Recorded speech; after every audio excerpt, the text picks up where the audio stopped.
Ward 8. My name is Kelly Buford. Did you start the recording? Yes. Thank you. My name is Kelly Buford, and I am the chair of the Traffic and Transportation Committee. In the room with me are my fellow committee members, Chris Calhoun, who's vice chair, Mary Ellen Gibbs, Ingrid De Leon, and Josh Land. For those of you that are unfamiliar with the community boards, we generally follow Robert's Rules of Order. We have a set agenda. We are going to go through the agenda. If anyone has any questions, I will ask you to raise your hand at the appropriate time. And once I give you the floor, you will have 2 minutes to speak. And then I will ask you to yield the floor back to me. If you do not comply, we do in the interest of time, because our goal is to be out of here no later than 9 p.m. And so we have a robust agenda, particularly as it relates to the improvements at the 242nd Street train station. So with that, then I would like to welcome everyone to the meeting and look forward to everyone's comments and input. I will move on then to the next item on the agenda, which is the chairperson's report.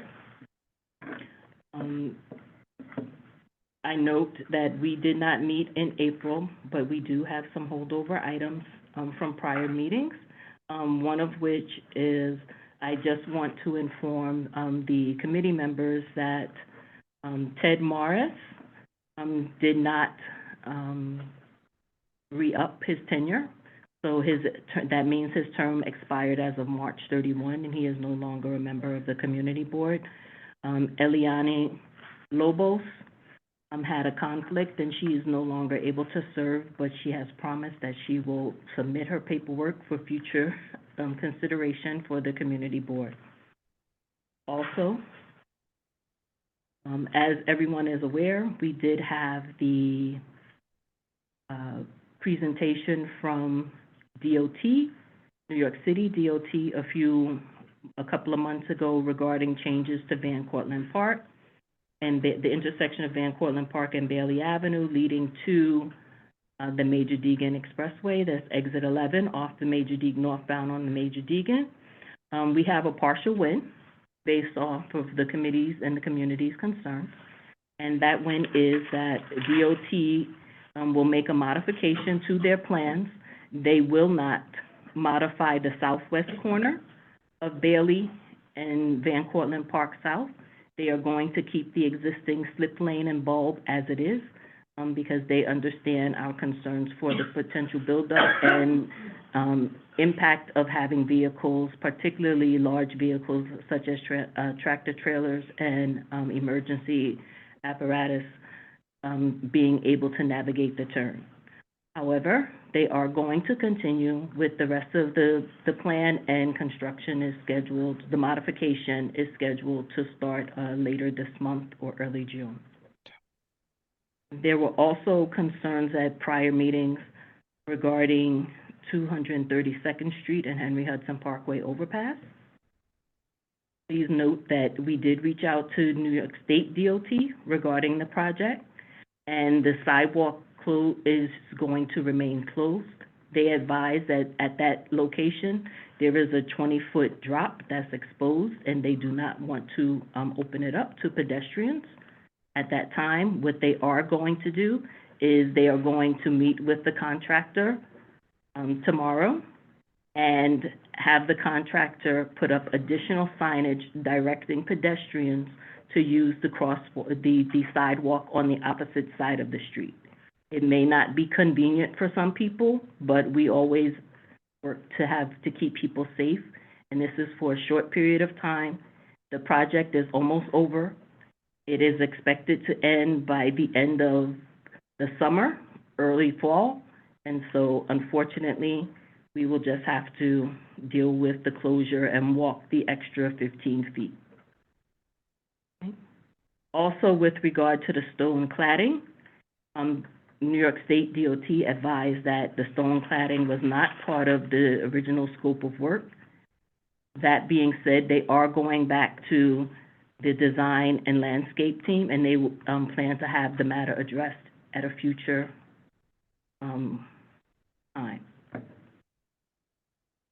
The commissioner is also working on a formal response to the committee's and the board's communication, and we hope to have that information soon, hopefully by the end of, before our next meeting. Lastly, thanks to Chris, this is not lastly, actually, 4901 Henry Hudson Parkway. Thank you, Chris, for going out to the site along with the assemblyman. DOT has started some remediation at that location to address the flooding due to the backup from the sidewalk there. Thank you, Madam Chair. I noticed that en route here tonight. I see it all sectioned off, that they're doing something there. And 3616 Henry Hudson Parkway. I thank Chris and Mary Ellen for going there. I will note that letters were sent on behalf of the residents, and they also communicated with the council member. DOT denied their original request. They are reconsidering it based on new information, but that is where we stand right now, and I just wanted to make everyone aware of what was going on. Does anyone have any questions? Save it for later, but I just had a question about the street that you're referring to that was closed on 232nd by the construction. 232nd and Henry Hudson Parkway, the overpass. Yes. I understood. Yes. Walking across, but Yes, yes. You're welcome, thank you. And that concludes my chair's report. We can then move on with the next item on the agenda, which is the approval of the committee meeting minutes of the March 21 meeting. Does any committee member have any questions regarding the minutes? Hearing no questions, does anyone, okay. Okay, thank you. The motion has been properly made and seconded. Does anyone oppose? Okay, hearing nothing, the minutes are deemed approved. We can then move forward with the next item on the agenda, which is the presentation from the MTA regarding ADA accessibility upgrades at the Van Cortlandt Park, 242nd Street, 1 train station. And Jonathan Flynn from the MTA will present this matter to the community. Jonathan? Good evening, everyone. My name is Jonathan Flynn. I'm the Assistant Director of Government and Community Relations at the MTA. This evening, I'm joined by a few of my MTA colleagues and members of the project team to discuss upcoming ADA accessible upgrades at the Van Cortlandt Park, 242nd Street 1 station. I'm going to start sharing my screen, and Kana is going to lead the presentation. Hello, everyone. I'm just trying to get this pulled up. I'm having just a small tech problem. Hold on 1 minute. I mean, I could present Kana if you want me to. Kana does not have Okay. rights. So Jonathan, can you please present the deck? Yes. Thank you. Go ahead. Thank you.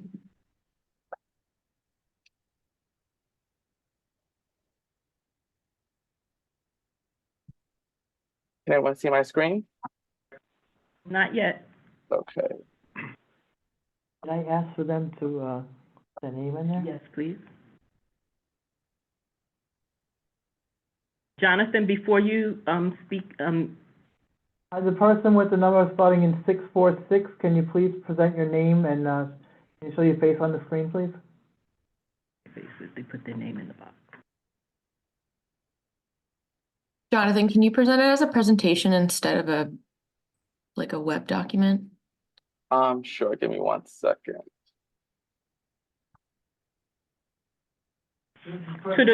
To 646-535-2079, can you please put your name on the screen? Thank you.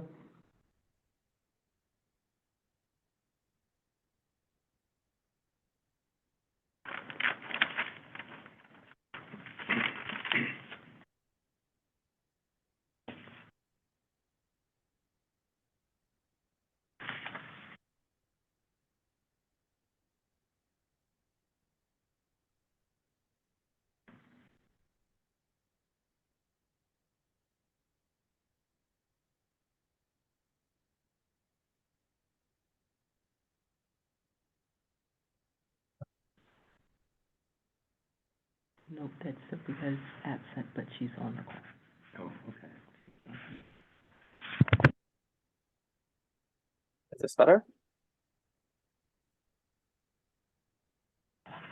Connor, is that better for you? Sure. Let me just try sharing this. Can you? I think it'll just be easier too if I can flip through them. Can you give me the ability to share screen, please? Yes. We will make you a co-host so you can Okay. share.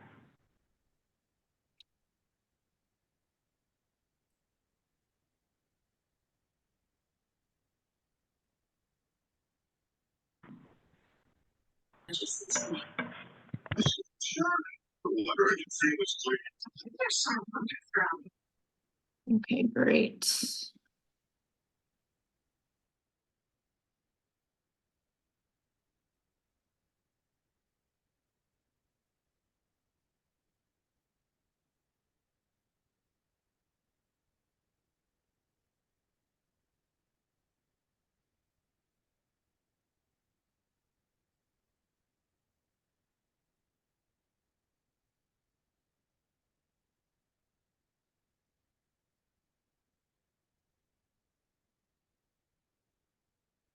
Okay, wonderful.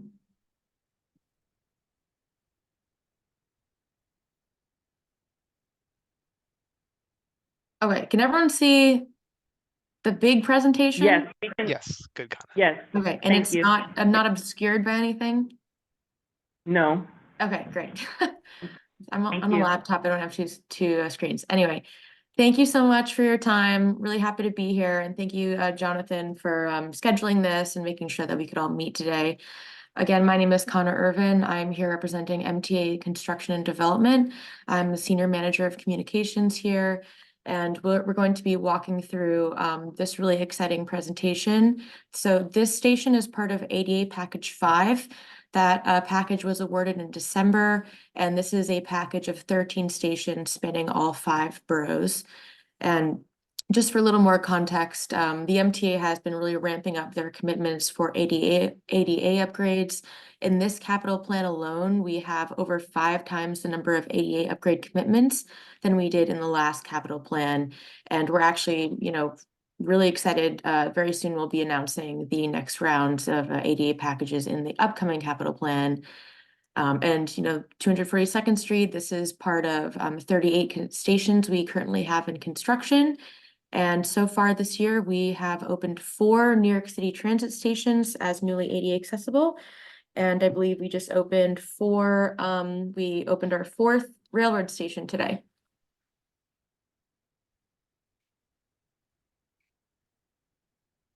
Wonderful. So we'll just walk through the project scope really quickly. This station in particular has a new 2-stop elevator from the street to platform on the west side of Broadway. Here you have a photo showing the staircase that will currently be replaced, and the area that the new elevator will be landing right underneath that staircase. So in redoing that staircase, we will be completely redoing it, which means also redoing the canopy. Other ADA improvements include creating a new ADA boarding area, as well as replacing the tactile strips along the platform edge. Some infrastructure improvements include some platform repairs. That's typically some concrete repairs, sometimes steel repairs as well. Also, we are going to be upgrading some back of house space. When we do that, we usually upgrade the HVAC system. And we're also going to be improving the fire protection, including modifications to the sprinkler. For station environment improvements, this station has historically characteristic elements. I think the upper part of the platform, some of the really pretty glass and mosaic, just some of the roof elements, I think that is a historically defined characteristic. So we're going to be keeping that. And making sure that that remains part of the beauty of the station. We're also going to be permanently pedestrianizing the Manhattan College Rock Parkway ramp, and you'll see more photos and more renderings later on in the presentation. And we're also going to be adding some new artwork, and that's through MTA Arts and Design. So whenever you see art in the subway station, really anywhere in the MTA system, that's through our wonderful colleagues at MTA Arts and Design. So this is just a, an overview shot of what we just looked at on the street level. It makes it a little bit clearer. You're able to visualize where that elevator is going to be landing. And instead of that staircase being one straight shot, in order to make room for that elevator, we of course are going to move the staircase around it. And you can also see some of the pedestrian improvements to the plaza. So the next few slides are some really, I think, renderings that'll make it a little bit easier to visualize. So here's the before shot. And this is the rendering of what it will look like afterwards. That's just on the other side.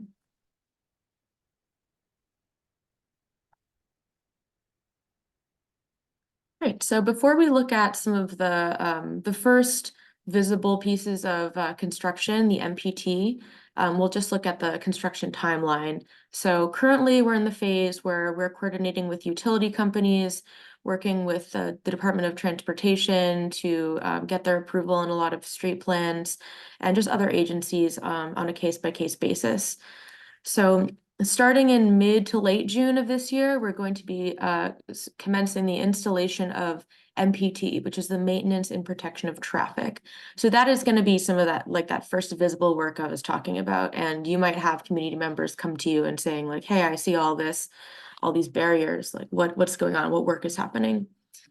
And then after that, or, around the same time, we're going to be doing demolition and excavation and some of that heavy utility work and just general construction. And again, I'll be walking you through some of those phases in the next slides. And I just wanted to address that asterisk and explain why are these approximate? Why don't we have confirmed dates when we're coming to you with this presentation?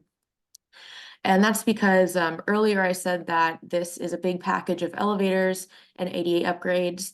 And this is actually a design build package. And we're really building on the success of another design build package, actually the MTA's first design build package of ADA improvements that we just finished this year.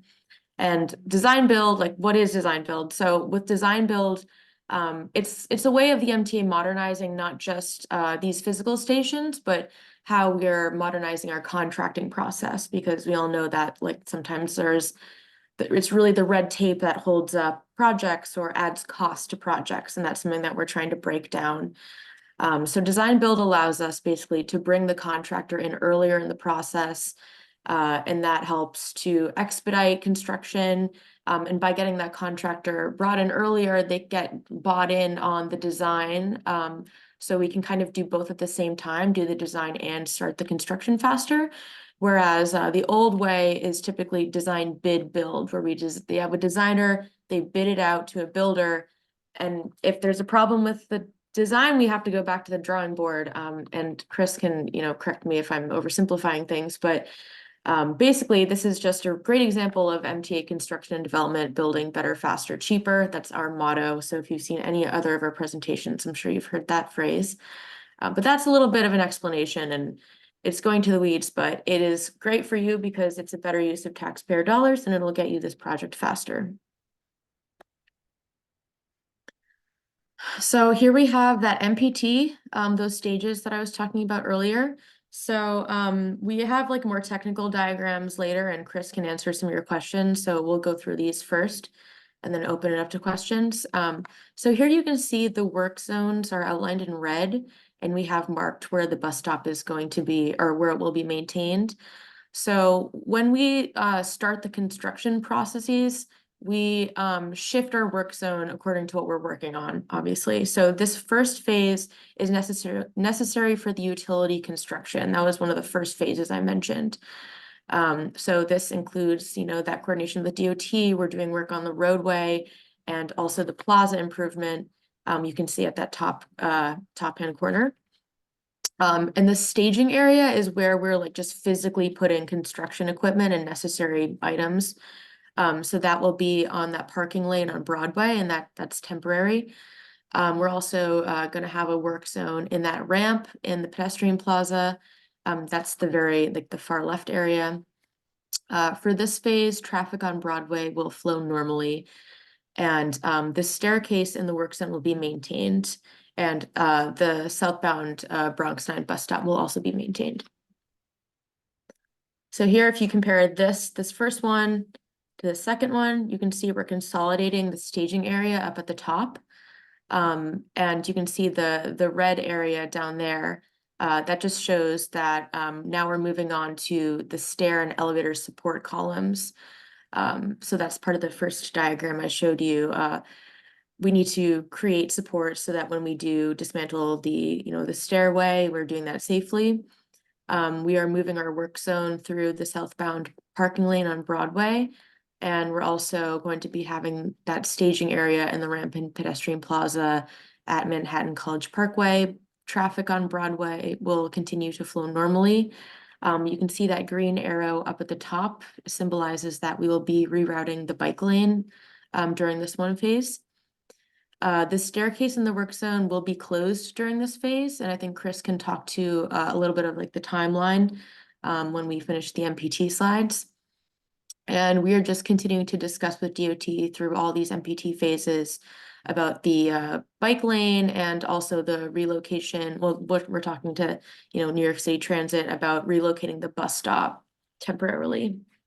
And when we know these exact areas of where we're going to be relocating it, we will come back to the community board. Okay, so this is the third phase, and the third and fourth phase look a little bit similar, but what really stands out here is you can see some of the traffic realignment. So that work zone in the middle shows so you can see the overhead structure on top. That's what we're going to be supporting with those station columns.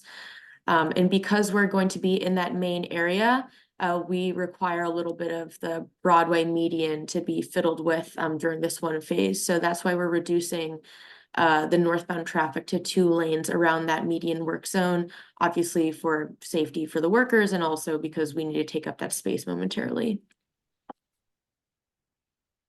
So this is our fourth and I believe second to last stage of MPT. Again, more platform panel and steel repairs. The work zone will continue through that travel lane on Broadway to the left. The staging area will remain in that ramp and pedestrian plaza. It's just that black box at the top.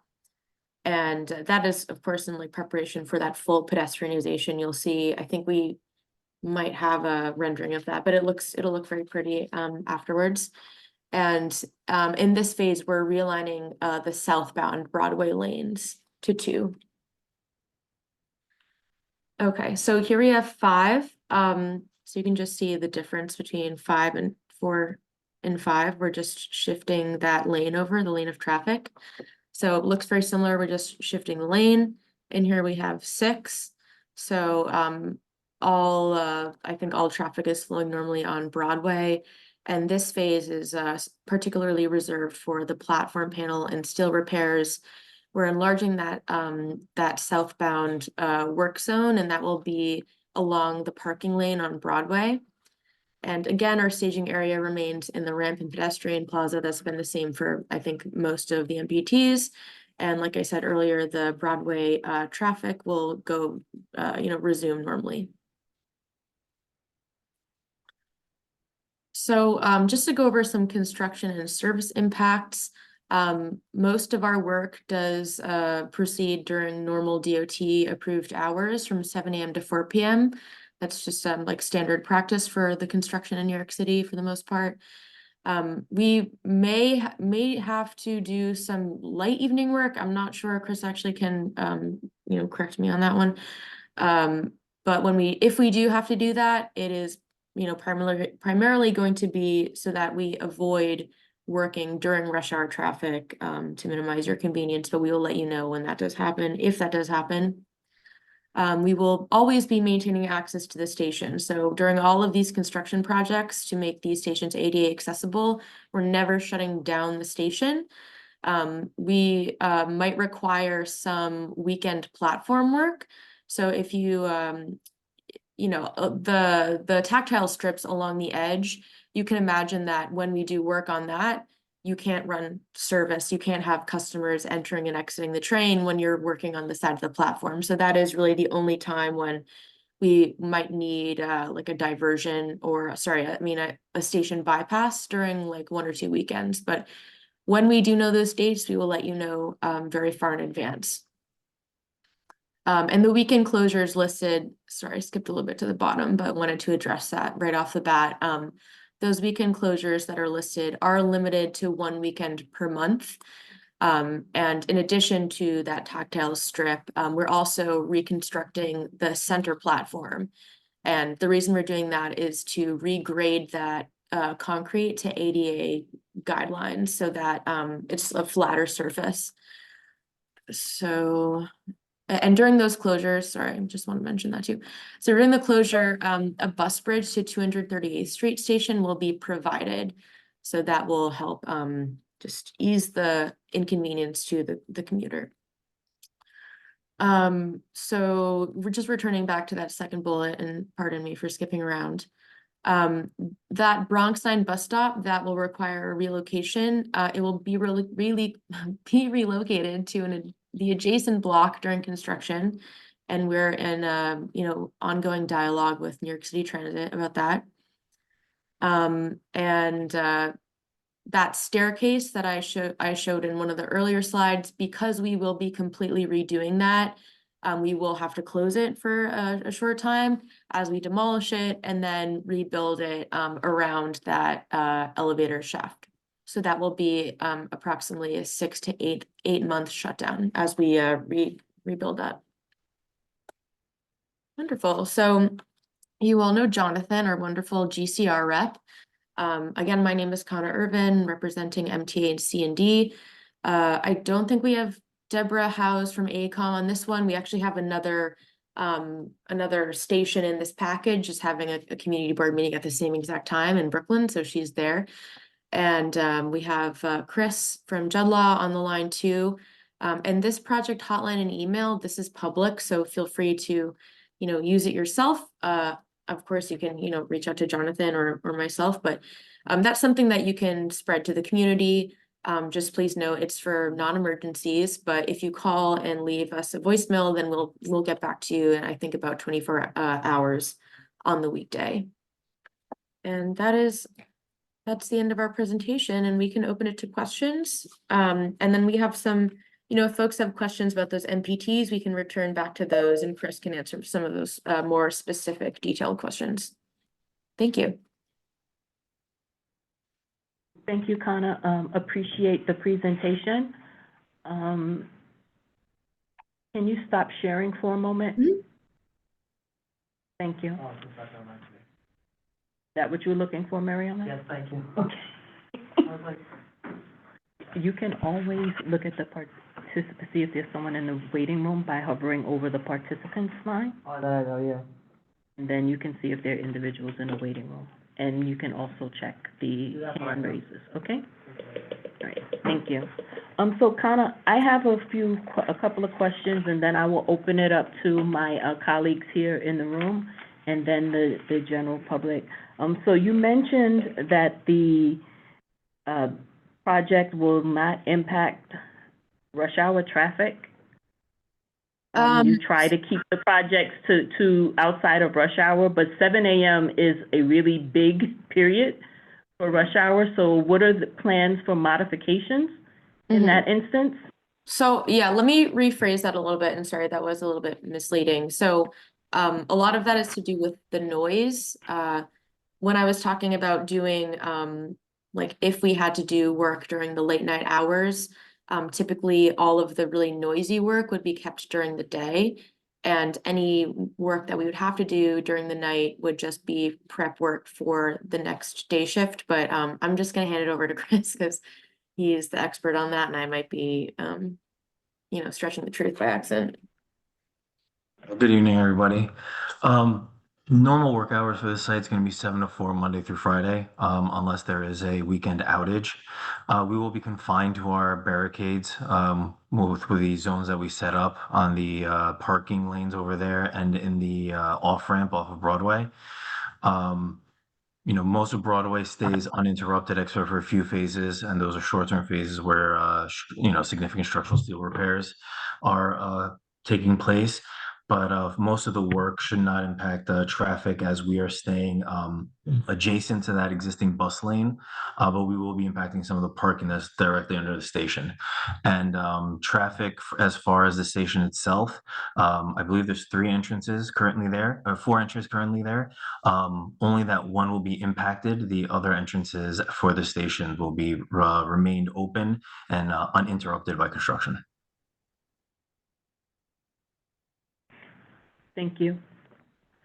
You also mentioned traffic, you will close 2 lanes, 1 lane of traffic and leave 2 lanes?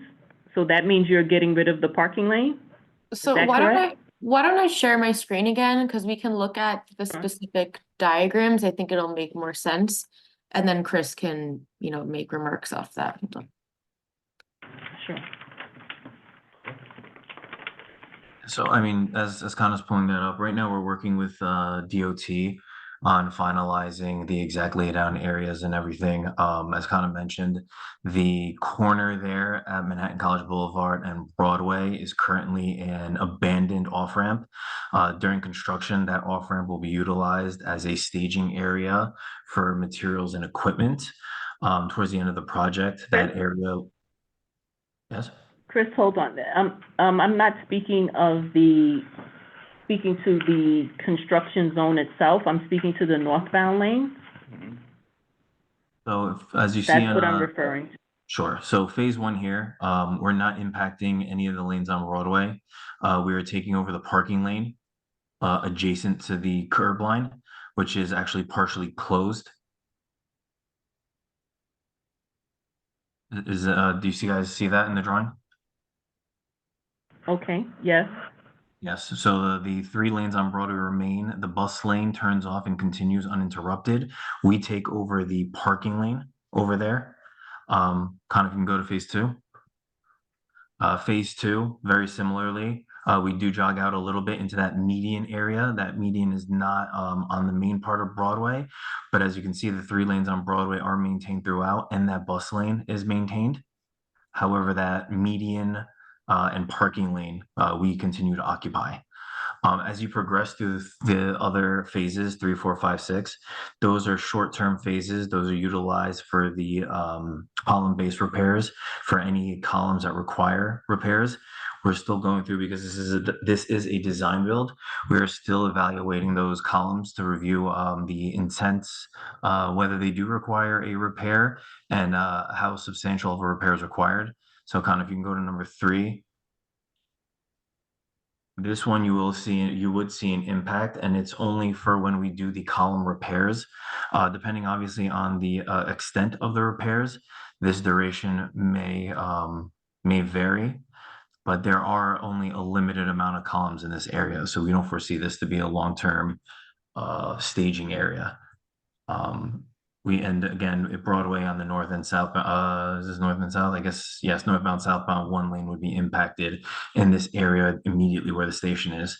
4, 5, and 6 are specifically required for the steel repairs and platform replacements above. We're still working with DOT on logistics to that. Primarily, for the most part, that will only be for when we do the structural steel repairs. So that won't be until the latter end of 2025. And that's just to ensure the safety of passengers, traffic, while we are working on the structure above to either do structural steel repairs or replace the actual panels. And the length of this will vary as we progress. This shows the full extent of it, but the lengths will vary as we progress through the project. Wait, sorry, I think I skipped to 5 by accident. Here's 5 now. That's fine. That's because it's 3 platforms up there. That's why the stages vary. 4 is the one platform, 5 is the other platform, 6 is the final platform. So that's why these, if you go through them in rapid succession, you'll see that it doesn't move a lot, but it moves enough to show that it is sliding up the screen. And that's just because of the 3 separate areas, the 3 separate platforms at the station. Mhm. Thank you, Chris. And you all also mentioned the bus bridge to 238. Can you please speak to that in a little more detail?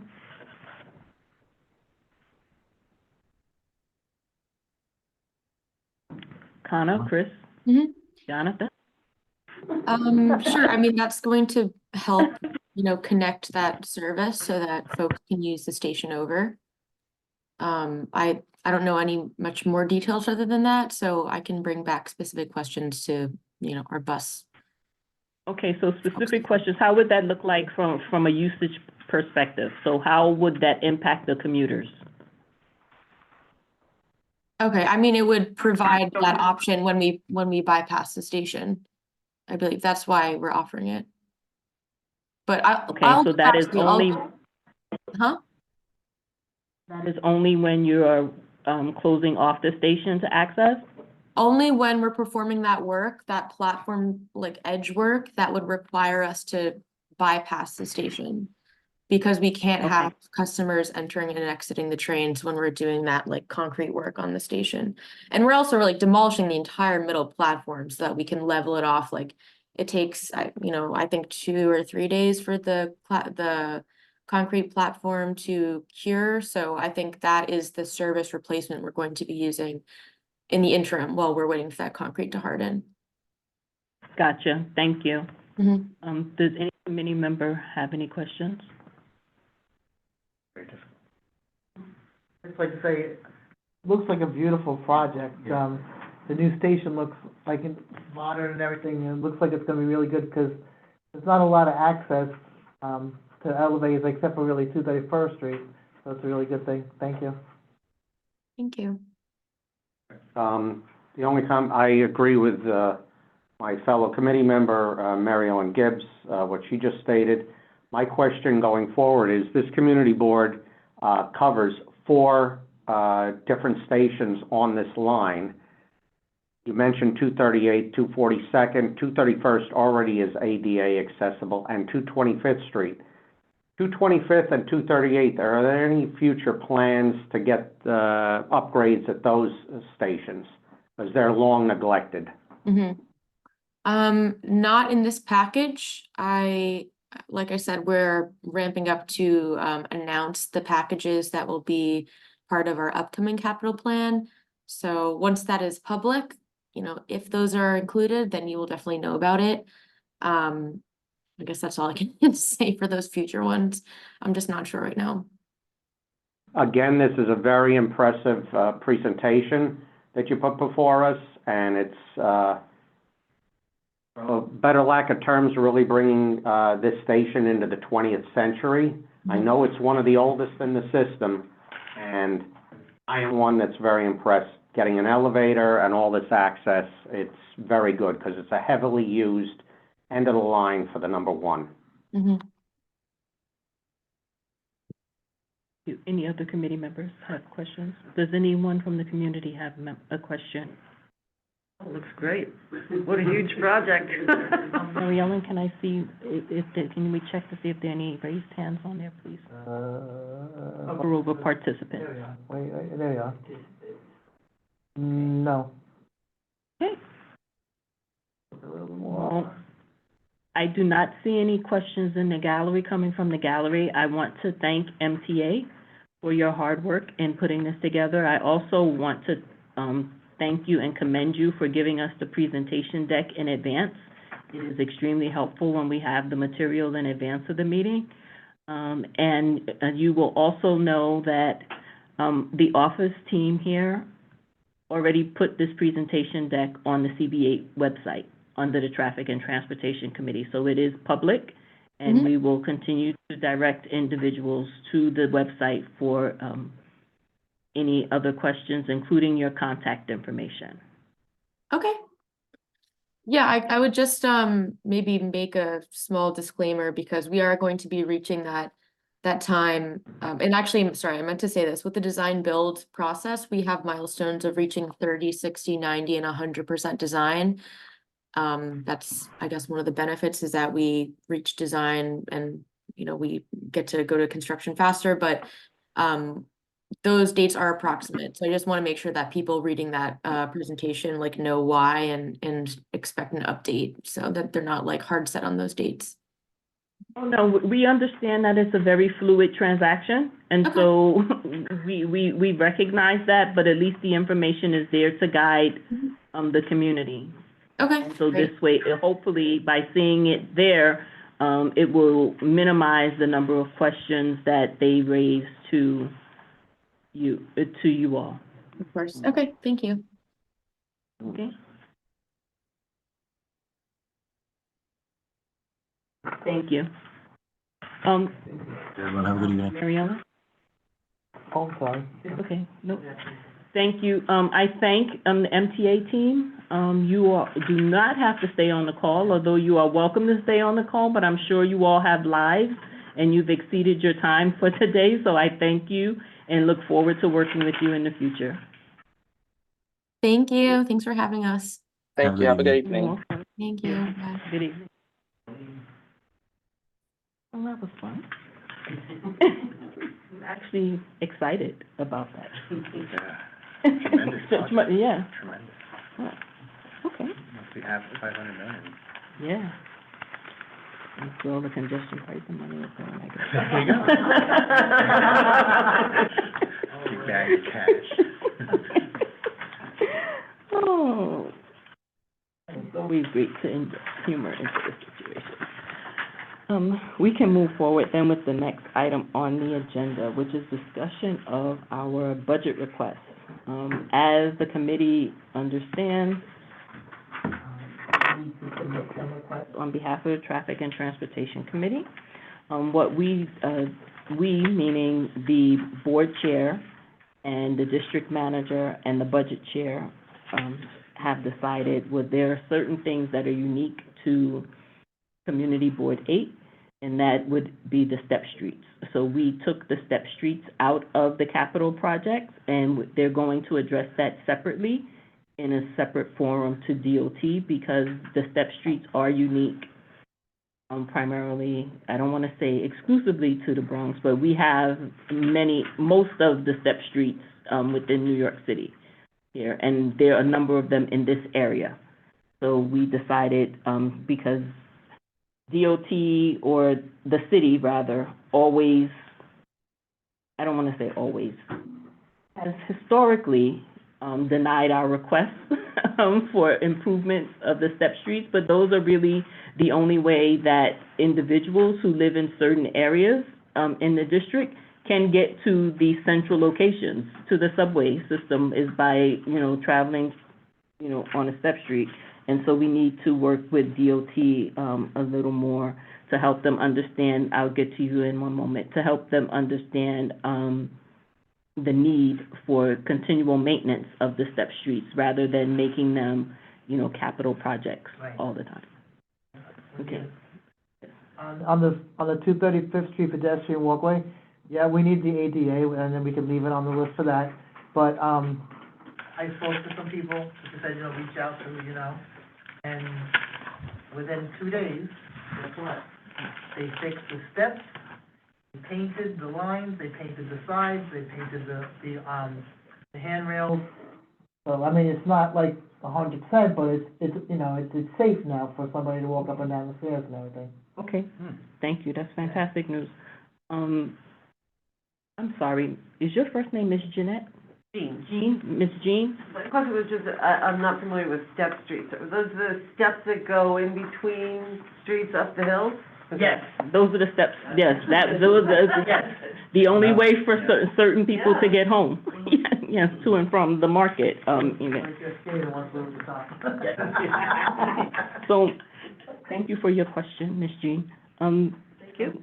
Mary Ellen, thank you for your work on the 235th Street pedestrian ramp. Given that, and recognizing that we have to sort of streamline our process, right? Meaning that we have to give very few items for consideration because we have a directive that we're limited to 10 for the entire community board, so, Because ADA will take a lot of money, and, you know what I mean? As long as it's safe and the steps are, you know, were fixed and people aren't gonna fall down. what would can you, move that. Okay, so, sure. so what would you envision then would become our number one? Reconstruct 235th Street, Hamilton Parkway, adding north side of the street sewer. The second one, yeah, we can leave that where that is. Leave it at number 2 or move that up to number 1? You can move it up to number 1. Okay, Intersection of Riverdale Avenue and 238 Riverdale Avenue. Intersection, create a safer intersection. Yeah, that's the roundabout, isn't it? it's approaching the roundabout, yes. That's tragic. It's so confusing for the pedestrians and everything. Okay, 'Cause I walk that a lot. So yes, we can move that up to 2. okay, Independence Avenue sidewalk. That's a big one. We can move that up to 3. okay. I know it's been requested a lot. Independence Avenue sidewalk. So I don't want to lose sight of your, 235th Street No, I like pedestrian moving that walkway down to number 4? Because but the steps were fixed appropriately, you know what I mean? Okay. Nobody's gonna kill himself on the steps. Okay, but recognizing that what we're putting in for is for FY '26, Right. so that's 2 years from now, But being able to get that done that fast when the steps are broken. They're asking for this here for ADA ramp.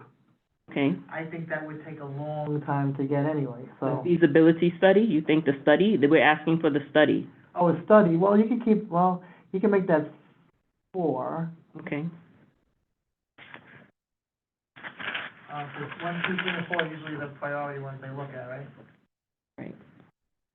And And then I have to sell this to the rest of the board. So, Yeah, so that's good. okay, and then, Anybody else? I'd like to see the intersection of Broadway and 230th Street kicked up a notch or 2, because anyone that comes off the Deegan in any Oh, right, direction, yeah. it's Yeah. a disaster. Mhm. And what we've talked about on this committee, and you alluded to earlier, I had said at a previous meeting, Van Cortlandt Park South, if they kept it the way it was gonna turn into the baby sister of West 230th Street if they redid it, and 230th is terrible. Right, you know Getting what? off, it backs up onto the highway. Broadway, nobody knows where they're going. Into number 2, 30. I'll take anything if it gets kicked up a couple of notches. well, I was going to recommend, because it is a heavily traveled Yeah. intersection. I'd like to see it as number 1, but Well, that was going to be my recommendation, is to make 230th number 1.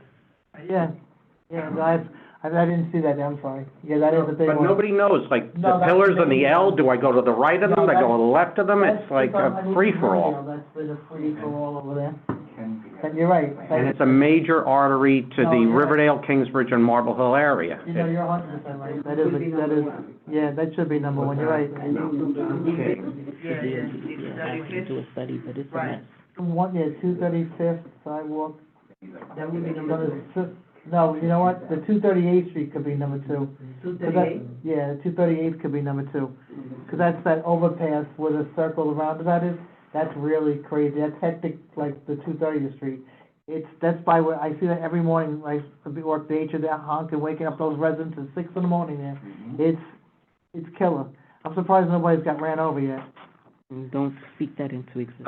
Not like that into the universe. Back in. Okay, so, 230th, number 1, Right, and then. 238, number 2, okay? And, Reconstruct sidewalk, Independence Avenue, the countdown, 231st Street countdown, bus shelter. that can be the last one. Okay. I'm not familiar with that, so leave it to you guys out. That's a good one. Okay, conduct parking study on Broadway, corridor, and future capital expense. Chris, you're more familiar with that. The Broadway corridor parking study, Didn't they do that? Was that the thing with the That's, floods? that's been on the list for a while. That can go, it can slink down there. There's Okay. more important stuff that we have on this list. Reconstruct sidewalk on east side of Independence across the width. Oh, that one's a good one too, because there's nothing there. You know what goes to the market and, you know where the synagogue is? I don't think there's the sidewalk and all that stuff is really bad over there. All right, you know, when you go down Independence, let's see. 141, you go north into 242nd Street, then you kind of lose sidewalk Oh, yeah, and all the that. sidewalk just disappears. It just disappears, so what we have one, two, right? So You have 1, 2, and, with a 3, 4, and 5. so the over,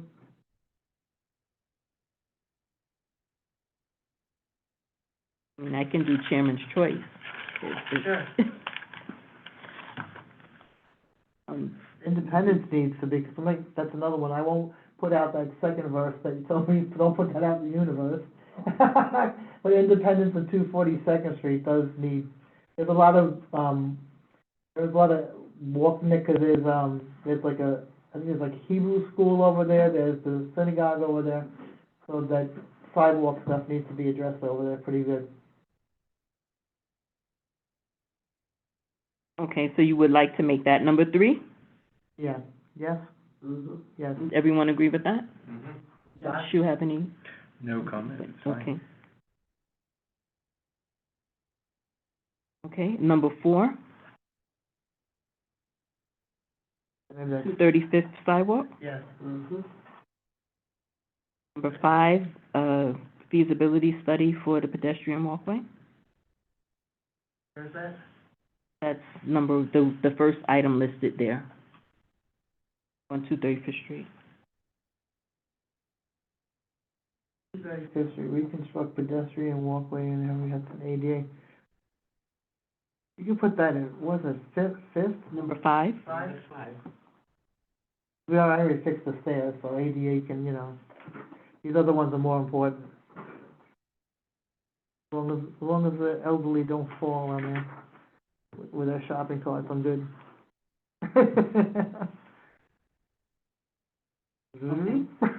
so we have our top 5. So number 1, just so we reflected in the minutes, intersection of Broadway and 230th Street. Number 2, intersection of Riverdale Avenue and West 238th Street near the Henry Hudson Parkway overpass. Number 3 is the Independence Avenue sidewalk. Number 4, 235th Street sidewalk. And number 5 is the study for the 235th Street pedestrian overpass, walkway. Right. Are we on one accord? Have to vote on Okay, that? and then for the other items that are on the list, the countdown clock will be number 7 and the corridor study number 6. That was easy. Yeah, we did it. We did it. We did it. Okay. All right. So, would you like to make a motion We were finished? on this one, or the capital request? Make a motion, yes. I second it. The motion has been properly made and seconded. Is anyone opposed? Okay, motion carries. We can then move on to the expense requests. There are only 2 here, so, does anyone have any other items that they wish to add? Well, that's a good one, let's go to 20 right there.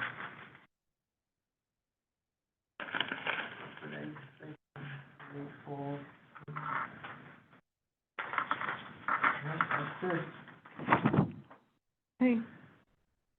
So then I will submit these as requested.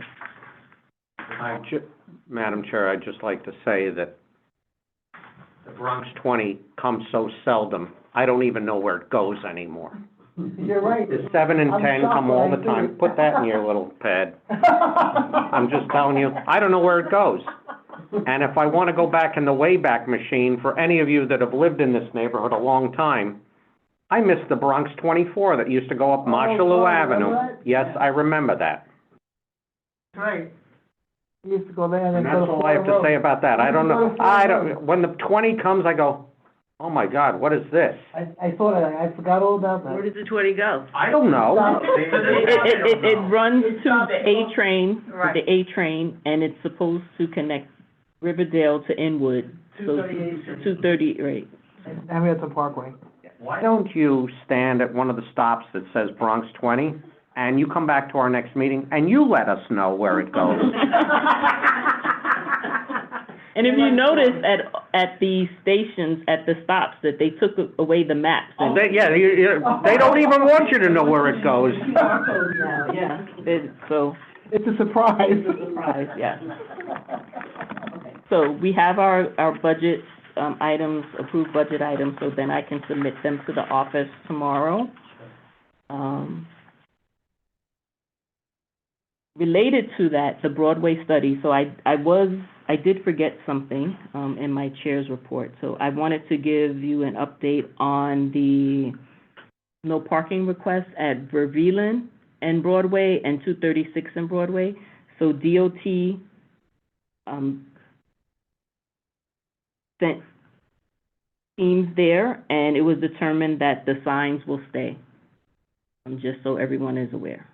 Okay, they cited the number of delivery vehicles that are in the area, and as it relates to Vervelen and Broadway, because it is a dead end and people use that, corner, that entrance to, go in and out of the parking lot for, I forget the name, the BJ. Mavis Discount Time. Aldi's, that they're going to keep it there. Okay, so I just wanted to make everyone aware of that. So we did have progress. We made a lot of progress this year, and I thank everyone in this room, for your efforts in making that happen. We may not like the answers that we get, but at least we have closure. They're not things that are hanging on, until DOT decides to give us a response, okay? So thank you for that. And as I alluded to earlier, I will work with the board chair, the budget chair, and the district manager on a communication to DOT regarding continual maintenance of the step streets. That's good to hear, because I put a couple of them on our previous wish list, and they always say, no. I'm looking at these step streets, and one of our guests here tonight now knows what a step street is. We're gonna have a party on the other side. Yeah, we'll go down, I'll walk a step street with you, and then we'll go on the Bronx 20 and see where it takes us. What I wanted to say was, you look at, and we didn't just pull these out of the air. Several of these, board members went around and looked at them. I remember putting them, you can see the, Right. steel rods that hold the steps Yeah, together, they're exposed.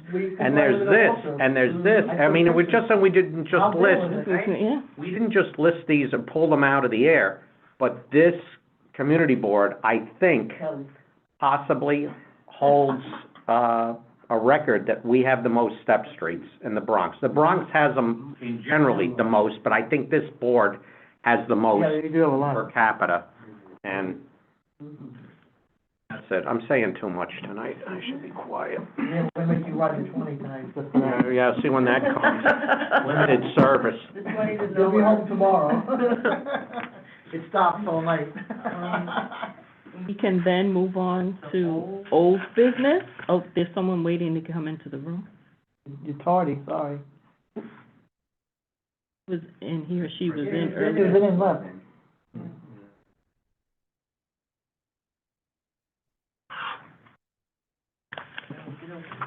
Old business, is there any old business, any other old business that people wish to discuss? Going once, twice, go. Okay, we can move on. I'm loving the time. We can move on. We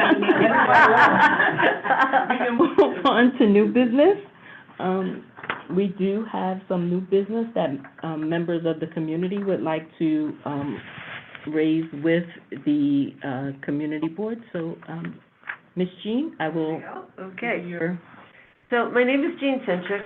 My husband and I bought property at the corner of West 262 and Spencer. And the hot topic in our neighborhood right now, well, one of them, which is, it's a beautiful neighborhood and it's usually very quiet and very safe. But the big hot topic now is the, shelter that's going up, which they've already done the demolition of the existing building. And it seems like it's a done deal. There's not much we can do about it, but try to make the neighborhood safer. So I had an idea, which I called this office yesterday. I don't know who I spoke to, but it was two people on the phone, and they said I should attend tonight and talk to you all about it since you're traffic and transportation.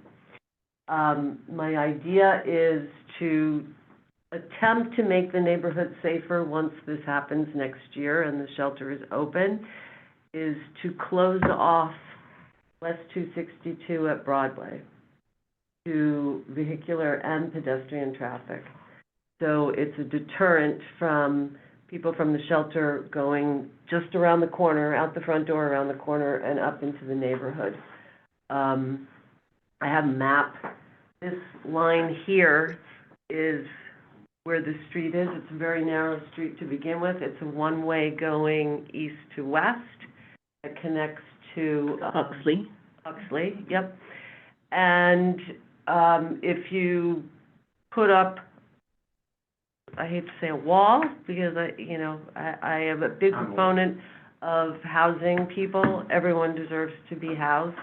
But put up a wall that would probably connect from that building to the next building and just make it sidewalk, and then reverse the one-way to go west to east, so that the apartment building on the opposite corner, which has an entrance on West 262, would still have access to that entrance. There's an entrance on Huxley and there's an entrance on West 262. And we've already had an influx of homeless people coming into the neighborhood. I have a picture on my phone of the way who was out walking her dog one Saturday afternoon a couple of weeks ago, and there was a man sitting right on her front step and refused to move so she could get into her house. And then she was afraid. I don't know why she didn't call the police, but she was afraid, and so she went to a neighbor's house and waited for him to leave. And then subsequent to that, looked at her Ring camera and saw that he was trying to get into her house. I've had people begging me for money. This is all just recently. I was out working in my garden one day with the garden hose, and I was asked to please hose me down because I haven't had a shower in a while and I'm really hot. And then he asked me where he was. He didn't even know he was in the Bronx. Wow. So we're nervous. We're very nervous. And I know that CB8 has done a lot to try to prevent this from happening. And, now we're stuck with it. So Wow. we're trying to figure out how to just be safer. well, the first thing I would suggest to you and your neighbors is that if you don't feel safe at any point, to call the police, right? Well, I did have a situation where a guy was prone on the sidewalk, blocking the sidewalk, unconscious, and I kept asking him if he needed help. And then when I went to pick up 911, to call 911 on my cell phone, he sprung up and started going towards me. So, next time I'm going to walk down the street away from him Right. and say, Safely, and then, Safely, and then I call 911. You can also call 311 and voice your safety concerns, right? And what we can do as a community board, I will speak with my colleague who chairs the Public Safety Committee and ask him to work with NYPD regarding possibly additional patrols. Zero control. in the area. But again, the police won't do anything if they don't know anything, right? So it's really incumbent upon the community to, contact, the authorities if they feel uncomfortable, or unsafe, and then this way you have a record of that information and, they can move forward with that. Miss Sylvia has her hand up. Miss Sylvia, hi. Hi, I just wanted, I'm a little bit late. I couldn't find the hand, but, in terms of old business, do we have anything new from DOT on the crossing at West 235th and Oxford?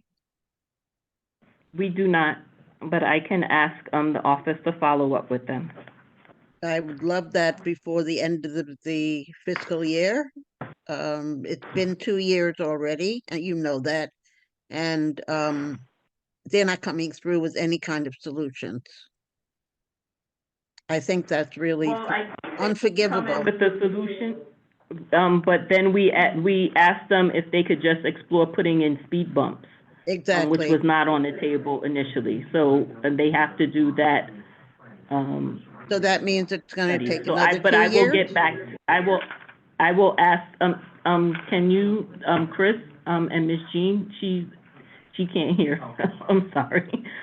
I will ask them, again, regarding, where they stand with the revised plan.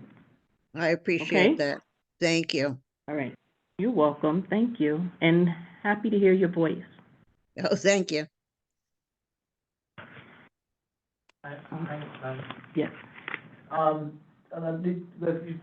You call 311 also, and then give the 311 number, call it into the community board office so they can follow up. They also give it to public safety when you call them 311 number. And also, Tuesday night at 7 o'clock, public safety community board, where you can come down to it's at the precinct at 7 o'clock. And you can have your voice heard there to the police department, directly to the police department on what's going on. And Chris and I are on that Yeah, committee you have to also. look at us again. Yep, you gotta put up with us again, and you can take the 20 bus, oh no, it doesn't go on. You take the 20 to the 9. Well, I know it's a big endeavor to close off the street, but we do get a lot of cars racing up West 262 to go to college, all times of the day, all times of the night. And I've discussed it with neighbors, and they say, well, you know, we've been trying for years to get in speed humps, and there's only a two-way stop sign. I've only been there for 2 years, and I think I've witnessed 6 car crashes at that intersection, because there's only stop signs on the north and south corner, not the east and west. So they just race right through. And, you know, there's enough dead ends in the neighborhood that I don't see why they couldn't add another one. So we hear your concerns. I encourage you to attend the, I almost said TNT meeting, to attend the public safety meeting. It's at the 50th precinct. It's next Tuesday, This Tuesday coming up, coming Tuesday, 7 o'clock. Okay. And you can have 21st. You can have your voice heard there, you- directly to the police department. Right.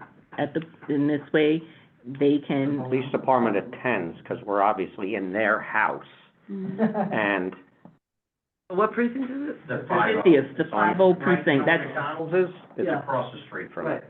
And, We're all talking quite often, even the captain is there himself, and prior to the, Captain Pierce that took the command, there was a female captain, and she would often attend, and she was very responsive to things. She wrote stuff down, and she was great. And just want to let you know, stuff does not go on deaf ears at any of these. these meetings. It's not like you see us all writing stuff down, but that is one where you're looking at the police right there. They don't just let, oh, here, you have this room, go meet. No, there are people there. Yeah. One second, Josh? So on the DOT website, you could request a traffic study, and you can actually cite the times that you have had an accident there. And submit that data, and there are other things you can request, but you can say it's a concern or suggestion. And things like stop lights. Ideally, what you want to start with is a yield sign. You're saying a two-way stop doesn't work well. And so the next step would be a four-way stop. But if that's not working, they should really do a study. So they have data available on accident. Well, a lot of people aren't reporting them. Well, if they don't report, then they don't exist. They don't exist. They don't want to go on their insurance, so they're not reporting They them. don't exist. They could, yes, there are no more traffic cameras anymore. I have another question. Sorry. Say one more thing? Sure. We also have a lot of vehicles that are being towed and dumped in the area. And Public safety also. that's public safety? Yeah. Yes. Liz Brennan, Hi, and you'll have 2 minutes, please. okay, I live across the street from Jean. I've lived here my entire life. I'm not a complete participant because I get frustrated with the lack of action. I completely support the police department, which gets me into trouble with younger people. But the 50th is lacking a lot of things. I caught somebody breaking into my car in front of my house on camera. And when the police department responded to the scene, well, they wouldn't fill out a report unless they took something from the vehicle. And when I went to the police station to a community meeting and reported this to the commander, captain at the time, he said to me, "That's not right." And I went, "Yeah, I know it's not right. That's why I'm here." I'm sorry. I believe in cops. 50th sucks. But anyway, and yes, I grew up with the Bronx 20. I used to take it from the first stop to the Bronx Zoo. So there you go. That's when they changed all the numbers around. I remember the Bronx 20 then. Yeah. And it was the, That was the 24. I remember the M100 too. I mean, all these Yep. numbers are changed now. I remember the 100 Thank you. too. Thank you. Thank you. Thank you.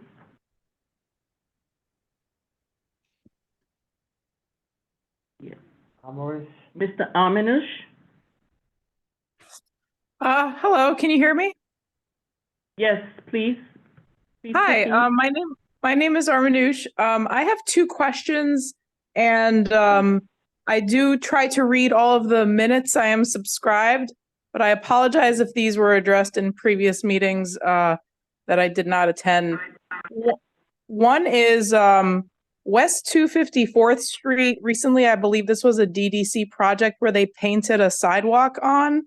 It's a beige paint with a double white line stretching from the Metro North station up to, I think, somewhere short of Arlington. And there are plastic delineators, but on a daily basis, it looks like there are vehicles parked illegally in this space. I was wondering if the community board, if this committee is aware of that. I have been filing 3-on-1s to no avail, like dozens of 3-on-1s every time I see them.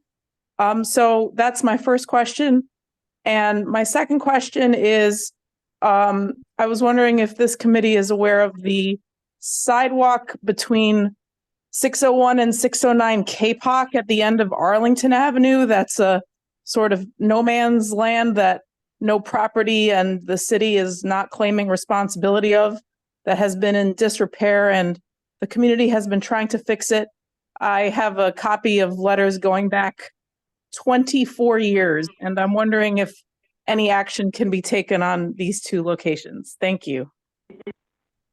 Thank you for your questions. To answer your first questions, yes, we are aware, the vehicles parking in the spaces behind the flexible delineators that were put there to create a temporary pedestrian walkway, and we're working to remediate that situation. What DOT has indicated they would do was to make them smaller, so people would not be able to maneuver their vehicles around those spaces, but that is in anticipation of a larger project in the area, and the plans for that project is also posted on the Traffic and Transportation Committee website. Okay? To answer your second question, the 601 KPOC, is that the one at the corner of, well, at the intersection of Knowles Crescent? Yes. Okay, so the board office is working with the councilman's office on that, and there has been communication about it. And so all I can say at this point is to be continued, because we're still waiting for answers on that. So hopefully it will be resolved soon, but unfortunately, that's all I have now. But you can always check in with the office, email the office and ask them for an update on the project, on the issue. Thank you. You're welcome, thank you. Are there any more questions? Hi. No. That's just Mary Ellen. Moving on. You're not. You're on my show. If I may, it happens to be a perfect demonstrative, because this is exactly where I'm talking about. So may I? Jamie Carruthers. I've resolved this for a while, and every indication is that this is a DOT issue and they must resolve it. So I'm coming here understanding that to be so. I'm basically asking for it and getting their attention. I've asked for a study to be done. They did it over a period of 8 months and came back and said denied. Study where? So I asked for two, but there are multiple issues. I won't get into the speeding. I'm just going to focus on the specific in my time. So the corner of 231st and Independence is currently a two-way stop, similar to what you described. It desperately needs to be at least a four-way stop. And what has happened is further south on Independence, this is kind of the top of a hill. And if you remember, it runs downhill. School every day. Okay, so I live in the building right there. And so for some reason, we know the reason, there were speed bumps put in towards the top of the hill. Makes perfect sense. What they did not do is continue to put any other resistance. And so once folks get past those first two speed bumps, it's just downhill bombing.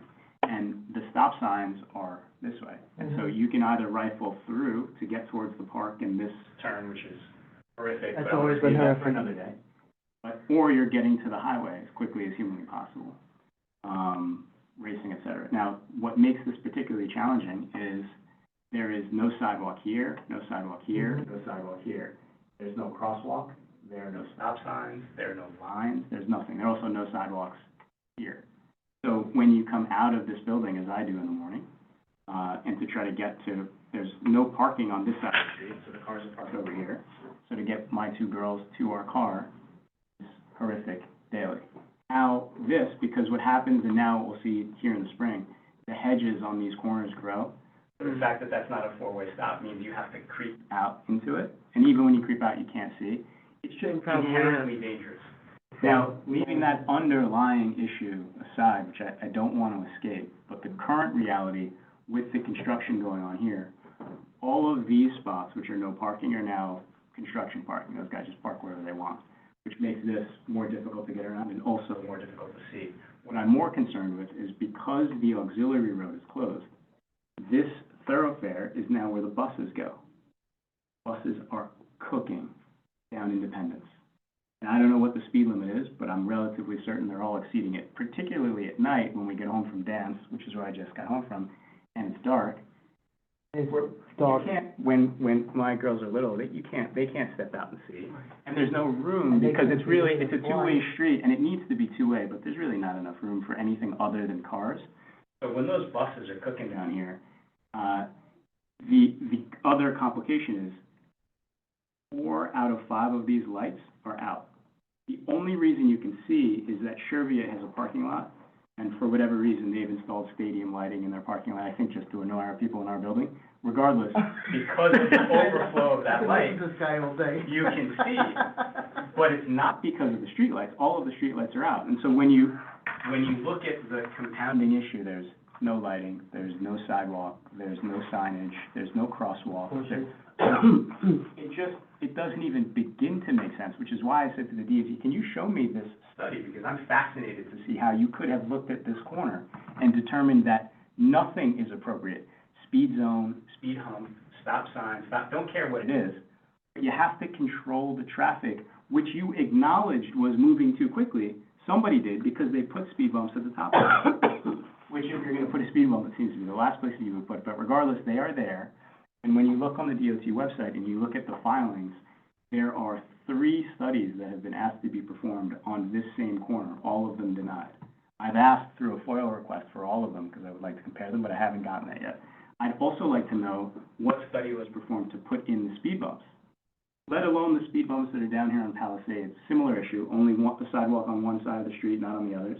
So all of the elements exist here if you were going to implement any type of traffic abeyance, but I'm getting no attention. And they've done what I thought was the kind of final step, was a study, and it was summarily denied without a further explanation. So I don't know what the next step is, which is why I'm coming here to say, can you please direct me? Because it's not a solution for me to just say, good luck to you and your girls. That is definitely not a solution. But I will say this, some of your obstacles will be over shortly, because the project, the Henry Hudson Parkway project, is scheduled to end in a few months. Okay, so that gives you comfort. I know it's not tomorrow, but I do recognize that that is part of the issue, That's why it's okay? undoubtedly, well, like I said, the buses are horrifying. But Right. the traffic is separate and apart. Right. So that part, at least, you will get some relief, okay? The project is scheduled, well, I will say this. The last time, it's the state, so I don't want to, say, the last time we asked the question, the original plan was to finish, towards the end of this year. The last I heard, it was on track to be completed by September. So you get 3 months. So the end is near for that part of it. But what we can do is to raise the issue again with DOT, on your behalf. We may not get the studies, but we can express your concerns, to DOT, and move forward from there. We also, too, just so you're aware, and I'm just sharing this with you for timeline purposes, right? As of June 30th, the community board, all community boards in the city, they will be on hiatus for the summer. It doesn't mean that we're not working. It just means that we are not having public meetings during that time. We do have office staff here, and we do work very closely with them to make sure that they're keeping up with some of the requests that have come in. So we will make, an additional inquiry of DOT regarding, the infrastructure over there at that location, and hopefully we can get you some positive news. First, thank you. I appreciate any efforts that you all make. Second, is there anything that you would suggest I do to run parallel? Well, you requested the studies, and I don't know how long ago you requested the studies. Recently, I requested them months ago via email.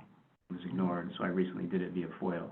Okay, so, I would say you probably, again, the state is the city, so, and did you put in your request to both? Request to what?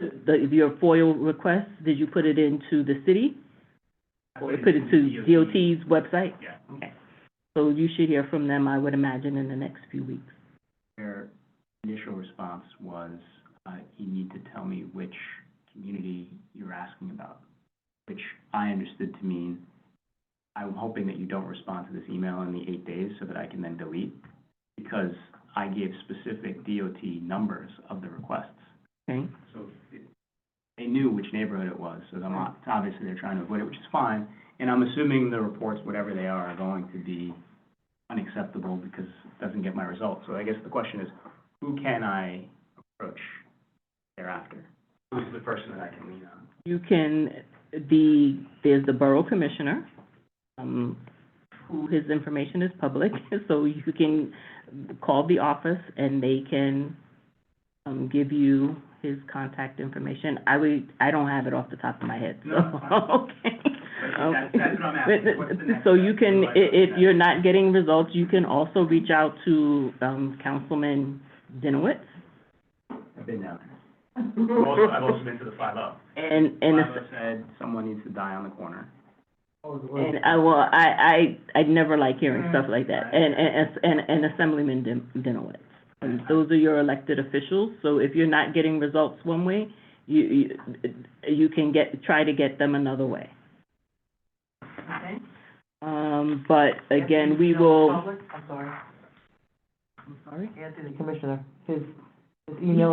can call the office and get it. He should actually email the office instead of calling the office, so that the office has the record of it. Okay.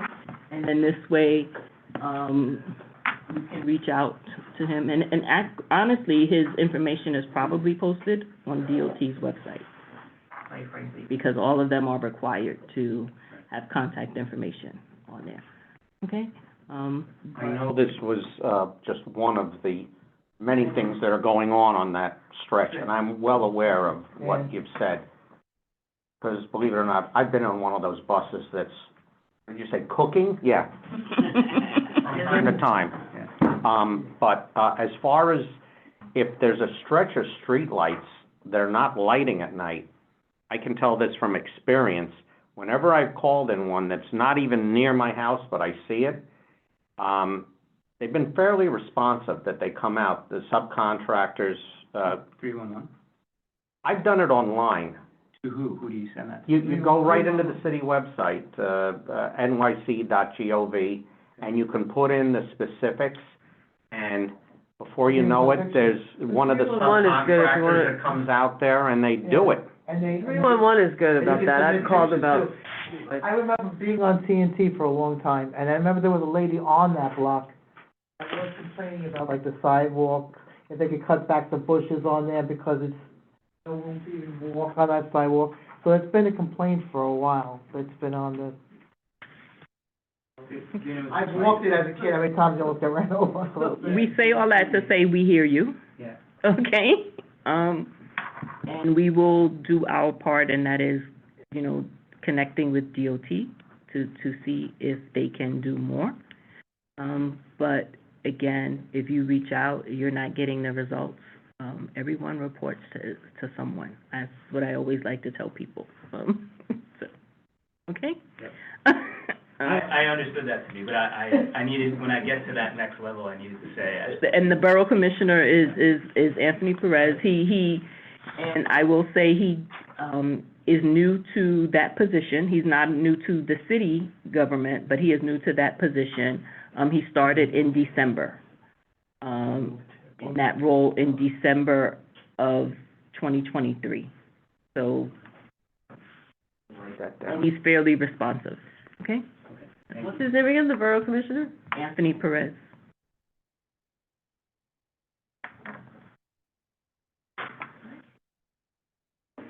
Is there any other business to come before the committee at this time?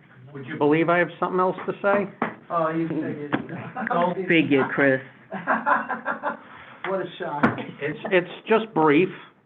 Sure. We got a new traffic light, There.